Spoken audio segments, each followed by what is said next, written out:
Well, my name is Christine Scoville. I am currently a fifth grade math and science dual language teacher, which means that I teach half of the curriculum in Spanish and half of the curriculum in English on a every other week basis. I have done that for the past 4 years. Prior to that, I taught in the same district a second and a third grade looped dual language experience.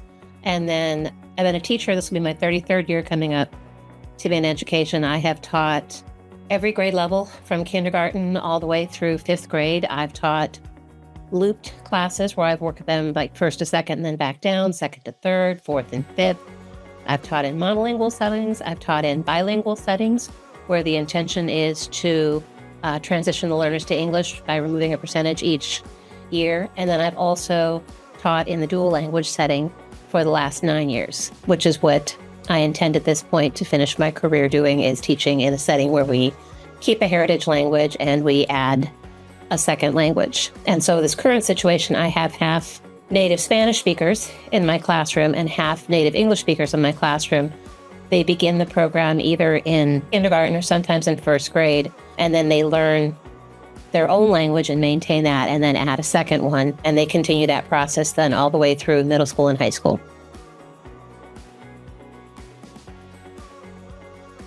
Learned about ExploreLearning probably would have been when I taught in Irving ISD, so at least a good 15 years ago.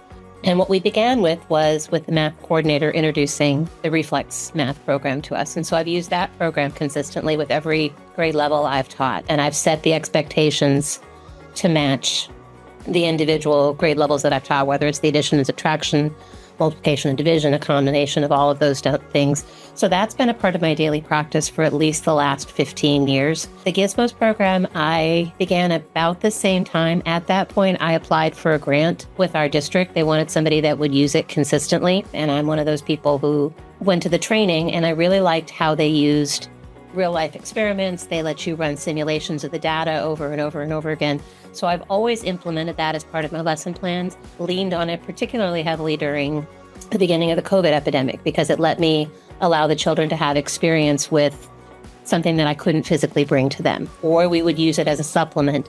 So we would package materials for them to come pick up, take home, and run the experiment of running a ball down a ramp or across a different surface. And then we would allow the kids to run that simulation and talk about what they did in terms of changing variables.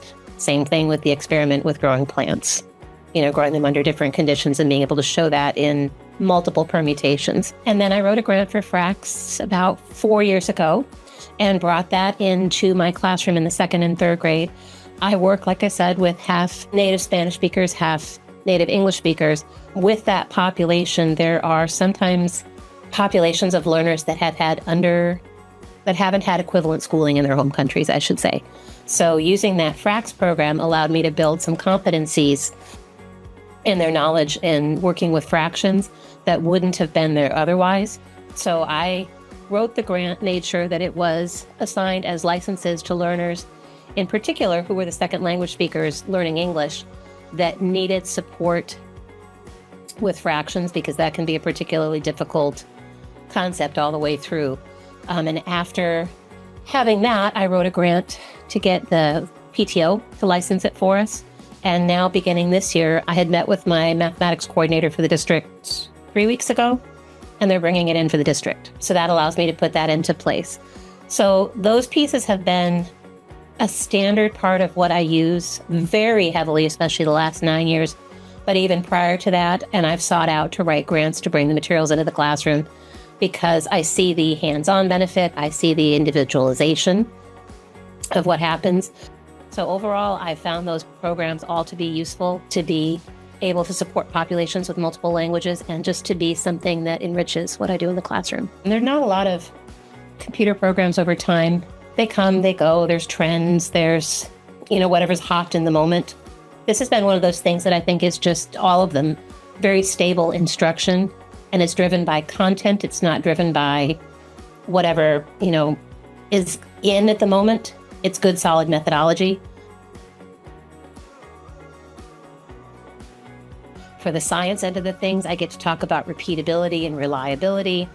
I get to talk about independent and dependent variables. I get to model things that I could not model in real time. I get to talk about the limitations of a model. So all of those pieces play into a good, strong science curriculum. But when you're working with a group that is a second language group, it also gives you enough visuals and enough interaction that I can use that with the families so that those parents can have that discussion in the native language that they have, but they're still addressing the content. And then also I know that the middle school uses the gizmos in pretty heavy rotation. So I wanted to make sure we paralleled what was coming down the road. And then finally in tutoring, I've used the gizmos in particular with high school math and with high school science, because they have different ways of letting you physically represent or model that piece. So even when I use it over Zoom with them, or I sit with them in the classroom and use it, I'm able to let them manipulate a graph. I'm able to let them manipulate finding the volume of a parallelogram and seeing those pieces move. So it gives me that connection to something that is concrete, kind of bridges that gap with things that can be sort of abstract. So there's just times that when it hasn't been available to me, those programs, I've gone out of my way to write out grants to bring those in. And it's been something that I can see not only use in the classroom with when the children are discussing it, but some intrinsic motivation when they use it, and then a chance to personalize things, which every chance I get to try to make things as individually targeted to a learner as I can, I try to do so. Well, within my classroom, I have both linguistic differences that range between two languages. I have academic differences within those language disciplines. So if I'm working in science, what I usually try to do is enrich by going this way. Instead of in mathematics, you can usually vertically move up to the next skill and you can find the alignment. In science, you can sometimes move up. So if you're working in biology in 5th grade, you can look up toward the 6th grade where you stop talking about biomes and you start talking about, weather patterns in a more global sense. So that's when I will look through and I will assign the gizmos to the learners who have a need identified by either pretests in the classroom or by personal experience or by testing within the building, either from the map testing from prior years or from assessments with the gifted and talented educator, conversations with prior educators. So I will assign those things so that when I pull a small group, I can have a discussion and an interactive piece. If I put gizmos, I have a target, I have something I can demonstrate with them. And what I usually get is some very innate interest and some engagement right there because they have the power to manipulate things. So I use it in that way to personalize extensions. In terms of remediation, which happens every year, I'm able to assign different types of practice or different types of interactions with the learners who are in need of that remediation. So I'll look to the texts and the standards within the program itself, and then I assign those to the platform we have. And then too, if I need to, the text of the gizmos isn't offered in Spanish or another language, but the conversation can be held that way. So when I pulled a group this year that are either extremely recent immigrants, some of them were really recent to the country, some of them had not had sufficient schooling in their home country coming to us, and some of them are struggling both linguistically and academically, then we use the model and we run the experiment, but we have the discussion in their first language. And again, because it's a simulation that has some real data and some time parameters, we can run that simulation repeatedly. We can have the discussion about repeatability, reliability, how many variables are you changing? And I can do that in a situation that within the classroom, I can make it work in the time that I'm bound by. Whereas if I was trying to do that in real life and plant the plants and watch them grow 30 days, 60 days, it wouldn't be possible. So the animations and the things that make it possible for kids to, again, engage in that discussion is the most powerful piece for me. And then just being able to delineate by the state standards or by the strand in mathematics of where I need to either pull up or down allows me to personalize the use of the application. I came to Appel.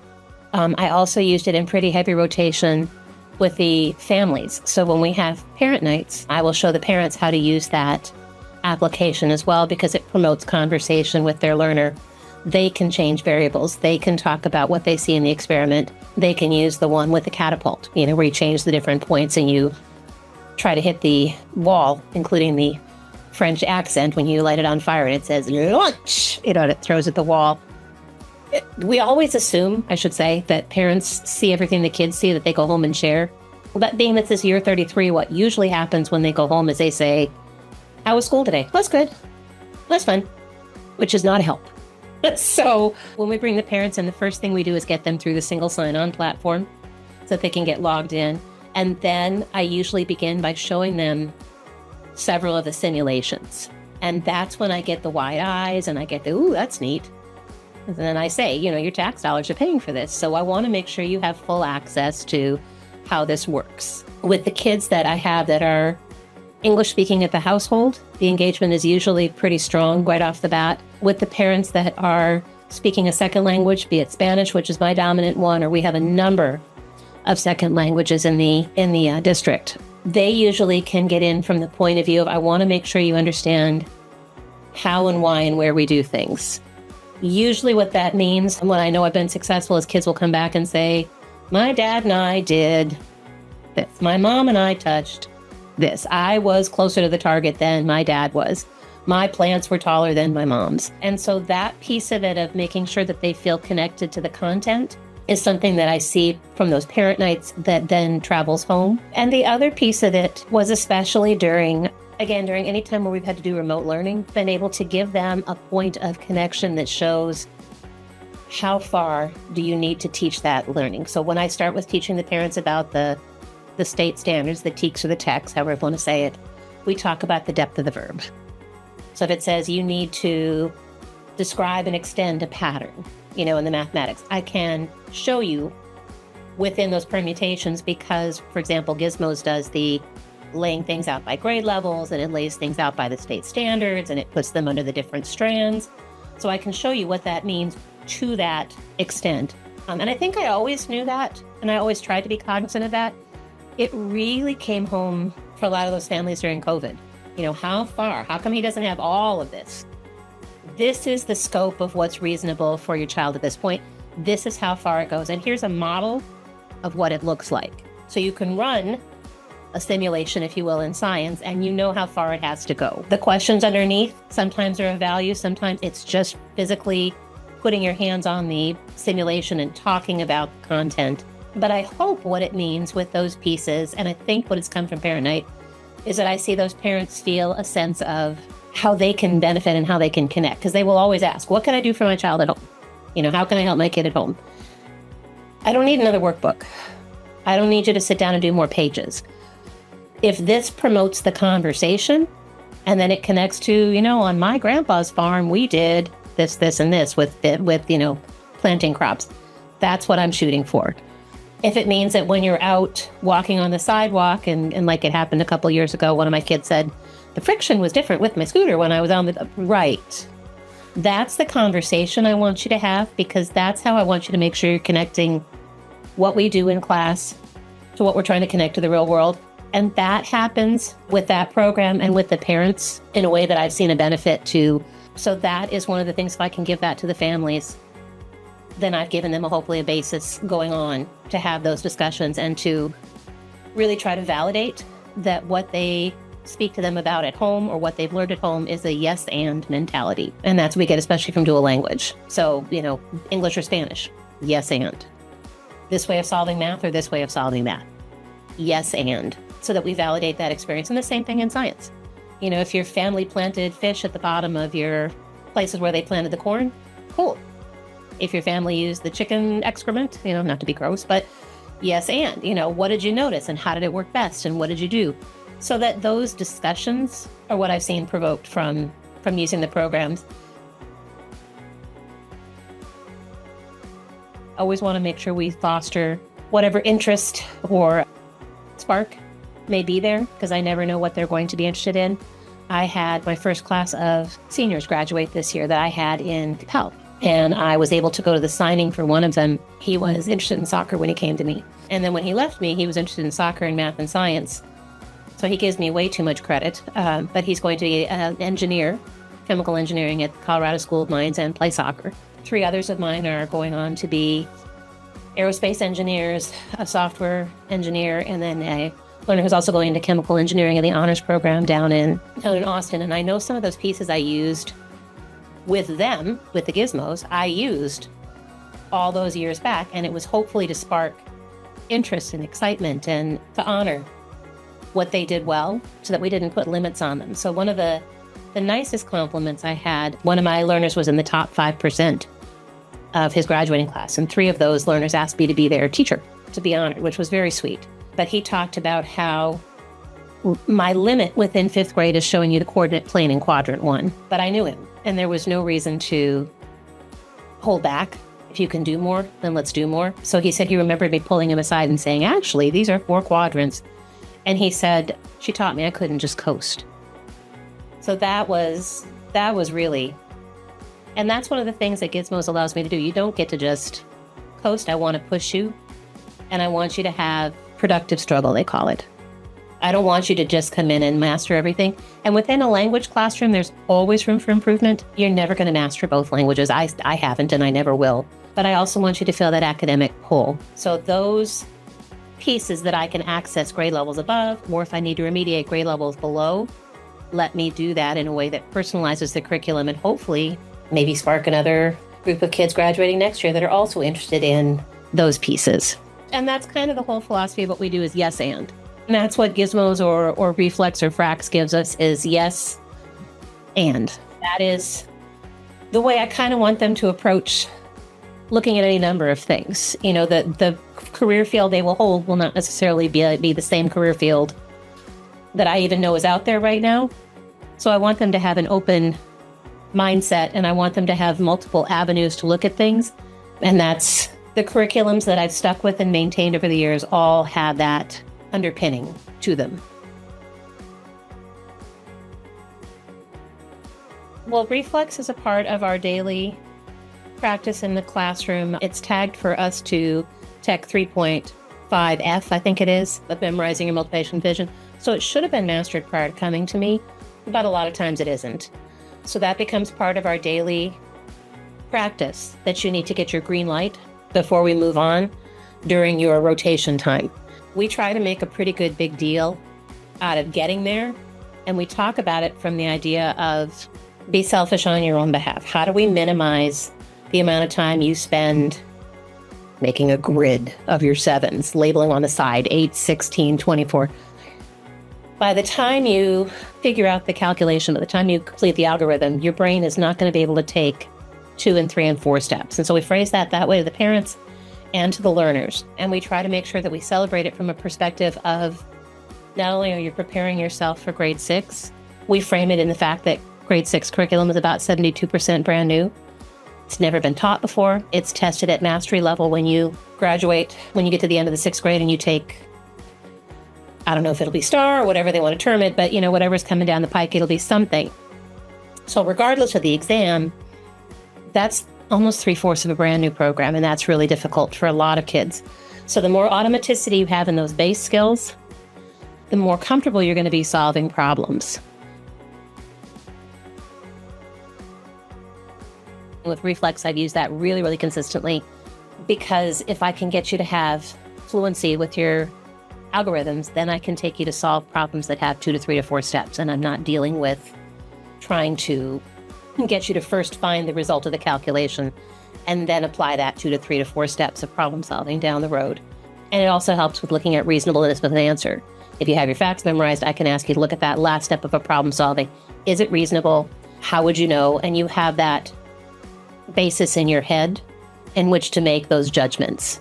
And so when we talk about methodology, then when I pull the kids up to the table, the problem-solving methodology I've used for a lot of years, we call it KISS. Just an acronym because I could translate it easily to Spanish as well. So question, putting it as a declarative statement, find the required information, determine the strategy or strategies to do it, solve, which is the reflex, right? They can usually point out, I have 387 groups of 12. Okay. That solve piece is where they get bogged down. You know, when they're trying to do 3 by 2 digit multiplication or 4 digit by 2 digit division, which is the requirement for 5th grade. So that automaticity lets you focus on this last step of, is it reasonable? When they get comfortable with that, when they perform, the inverse operation to check their work, or when they start performing the calculations more smoothly, that's when I get the payoff from reflex. And so I'll try to point it out, sometimes very, seriously, and sometimes just with humor, where you just say, so much easier. Aren't you glad it's so much easier? Aren't you proud of yourself? And we mean it sincerely, but honestly, do you see the difference? I try to point out the benefit, and usually they'll start to see that they're getting the task completed in a more rapid fashion, that it's easier to check work, that they feel a sense of accomplishment. And so that's where I see the payoff in the 5th grade. In the lower grades, you could see as they progress through addition and subtraction, then how they could use that with the multiplication. And we were talking about, repeated addition, and we were talking about making equal groups. So I would see the payoff there when it was time to discuss how you would set up a problem, setting up strip diagrams, or setting up part whole maps, or setting up, making a table or a chart or a graph with the information. So I could see that it would pay off from there, but then we pointed out repeatedly, do you notice how much easier this is for you? This is not for me making you do this. This is making sure you're comfortable. This is making sure you're successful. Do you feel the ease that comes with this? So that they identify that the point of the program is to make work down the line easier, work smarter, not harder, if you will. So that's been how I've used it. And then too, for the parents, it's a very clear thing to communicate. And most of them understand exactly what I'm saying. I completely believe in making sure you understand how the operations work. I understand completely building a foundation, just like the fracs piece does, of why fractions work the way they do. I absolutely, completely think that's valid. At some point, when we get to the point that I'm at in my curriculum, I need fluency. I just need you to have your facts committed here, so you can think about 6 groups of 8 and then take that and divide that in half, so that you can think about procedural things, bigger issues, and using strategies in concert rather than just that academic, straight algorithmic computation. So that's how we've used it in the classroom, and it's really benefited. The one with the little guy, we made that his picture for his end of the year celebration, and he ducked his head down. But you also are ducking your head down at the same time that I know you're proud of yourself. So that's a picture that I kept because he was proud of himself. He felt better about himself having been a part of our classroom, having used that program and achieved that, and hopefully that pays off next year. Well, I can use my youngest brother as a reference. Extremely bright guy. Did the worksheet way back once upon a time, the multiplication 5-minute time test. Did it, handed it to his teacher, and the next day they had it again. He says, why? I did it yesterday. Part of what makes this better is as they increase their fluency, they can pick between different games. So even when I've tutored and I'm watching somebody, one-on-one, you can see them pick the games that appeal to them. They like the one with the river and the race and little hamsters and the ball, and some of them like the one with the squirrels and the going around the world. And so being able to pick and choose usually will keep them engaged. This is a very innate group of learners as far as gamifying anything. It's just such a part of their zeitgeist. So because that's there, we try to use that to our advantage. We talk about, how and when and where. You can get into different pieces of what you like, but that element of choice, when you have to do something that is not giving you a lot of choice, for example, you have to memorize 6 times 9. If I can gamify that, then that gets me intrinsic motivation enough to keep going. And that's what I see as the power of that particular program and why I like it. The other element of the gamifying that I like then is going into that pyramid at the end when they show you the facts you've mastered. Very concrete thing to show the learners, and very concrete thing to show the families. And as far as gamifying motivation, it also shows the fact family. If you know 9 times 6, you know the commutative property. If you know the commutative property, you know the 2 related division facts. And so being able to put those things in front of a learner is a powerful piece that adds to what I do, and the element of being able to have choice. Anytime you can give them this choice or this choice, and either choice you make makes me happy, it kind of goes back to that love and logic parenting philosophy. Do you want to wear your coat or carry it? Do you want to write your paper with the left-hand side or the right-hand side?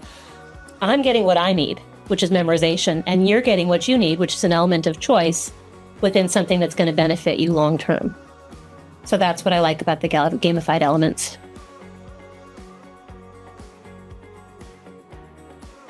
For the reflex, it's very, very, very concrete for families to understand exactly what it's like. You can pull up that pyramid and show them, and you can talk about, 25 correct answers or presentations helps transfer short-term to long-term memory. So anything I can do to make what I do in the classroom transparent, accessible, clear, and validate somebody's home experience as well as what we're required to teach, that promotes that engagement and conversation with their family, with their extended family. That's what I like about your products and your programs, and that's why I use them. My favorite part about my work, and the thing I think that gives me the most satisfaction, is if somebody walks away from me and feels better about themselves for having interacted with me. That's the joy I take from it. This year was a nice reminder. I've had numbers of seniors, graduate as I've taught as long as I have. But this particular grouping, that it was a small town, I got to see a lot of them come back and talk to me and talk about what I did that made their life better, what it is that made them, that stuck with them, that was meaningful to them, and what they took with it. So seeing kids that say that I helped to spark their interest in math and science, or that I remember this science experiment, I remember that science experiment. I had a young man this year who was not particularly interested in math or science or school, but he was in my classroom, and we did the standard things we do because I want to make it engaging and fun. And so he and his friend got up at our talent show and did this very silly, pretend, bad cheerleader experiment. And right before they say they're going to do a backflip badly, like, tell Miss Scoble if I die that I loved her science experiments. Oh, please don't backflip on stage. But those little moments where you can see that what you did gave them something to be interested in, or I have a learner who still emails me now, even though it's been a couple of days, with interesting science facts of the day, because I post one a day of just something that's interesting in the world. To see them take part of what I gave them and put it to their benefit is the joy of what I do, and it's what keeps me going after 32 years and upcoming 33 years of doing this, is that you get to contribute to help somebody become who they want to be, which is why I do dual language, which is why I love the math and the science, because I feel like there's opportunities down the road for those fields just to continue to open up. So it sounds a little cliche, but it's the chance to help somebody who they want to be. And for some that come in who are resistant to math or resistant to science, if I can find a way to connect it to who you are and put it to your benefit, because I know those skills are going to be necessary, and you walk out of there like Grace did last year saying, I don't like science in this fall. I said, well, you will by spring. And so I left and she said, do you like it? Yes, I do. And then her mom asked me to tutor her this year to support her. So those little pieces are what make the job joyous in the midst of a lot of challenging things that we're going through politically, socially, economically, all those different pieces. I get the daily joy of being able to see how what I gave you helps you become what you want to be. So that's what keeps me in the profession.